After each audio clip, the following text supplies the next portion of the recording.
इसका क्या मतलब है कि परमेश्वर मेरे उद्धार की चट्टान है?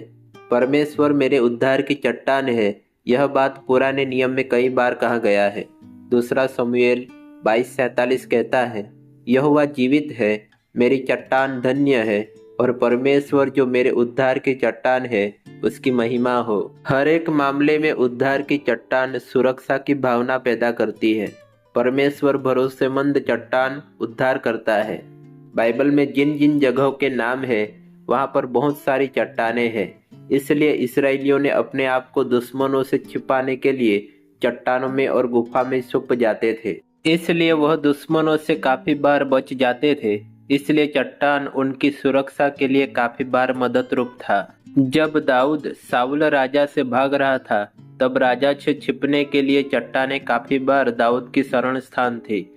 फिर भी दाऊद का भरोसा आकाश और पृथ्वी और चट्टानों को बनाने वाले ईश्वर पर था। पुराने नियम के समय के दौरान मसीहा के बारे में, यानी यीशु मसीहा हमारे पापों के लिए आएगा और हमें उद्धार देगा, यह ज्ञान अभी तक महसूस नहीं किया गया था। तो पुराने नियम में यहोवा मेरे उद्धार की चट्टान क्यों लिखा गया है? पुराने नियम में जो उद्धार लिखा गया है, वह रोजमर्रा के उद्धार की बात की गई है, जैसे दुश्मनों और बीमारियों जैसे खतरे।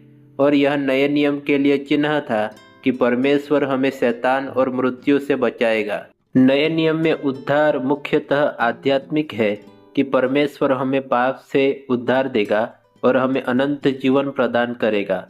लेकिन पुराने नियम में उद्धार एक भौतिक मुक्ति के बारे में कुछ कुछ बातों को बताता है। बाइबल की कहानी जैसे जैसे आगे बढ़ती है, यह स्पष्ट होती जाती है।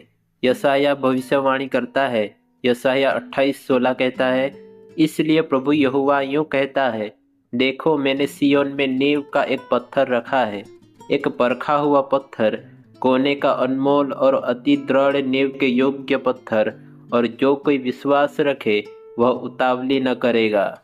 जिस परमेश्वर ने पूरे इतिहास में अपने लोगों को मुक्ति दिलाई थी, उसने धीरे धीरे अपने भविष्यवक्ताओं के माध्यम से इस बात की अधिक स्पष्ट झलकियां प्रदान की कि एक मसीहा आएगा। यशायाह की भविष्यवाणी स्पष्ट रूप से मसीहा की आशा की ओर इशारा करती है। फिर भी यह सत्य कि परमेश्वर उद्धार की चट्टान यीशु मसीहा में देहधारी होगा, यह अभी तक प्रकट नहीं हुआ था। नए नियम में जब यीशु ने अपना सेवकाई शुरू किया, तो उसके शिष्य और अन्य लोग अभी भी यह नहीं समझ पाए कि वह इस्राएलियों को परमेश्वर का पापों से बचाने वाला कार्य है। लेकिन यीशु के जीवन, मृत्यु और पुनरुत्थान के बाद सभी संदेह दूर हो गए, जैसा यूहन्ना 20:26-29 में लिखा है। जिस आध्यात्मिक चट्टान की वे हमेशा आराधना करते थे, वह अब भौतिक हो गई थी।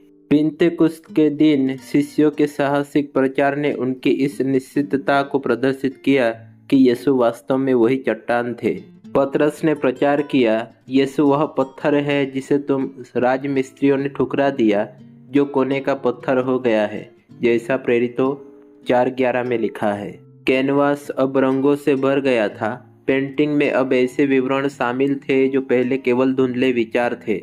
इसका अर्थ बहुत स्पष्ट हो गया है। उद्धार की चट्टान अब हमारे दिलों में और भी गहराई से गूंजती है, क्योंकि यह न केवल भौतिक क्षेत्र में परमेश्वर के उद्धार से संबंधित है, बल्कि यीशु मसीह के माध्यम से अपने लोगों को प्रदान किए जाने वाले अंतिम आध्यात्मिक उद्धार से भी संबंधित है।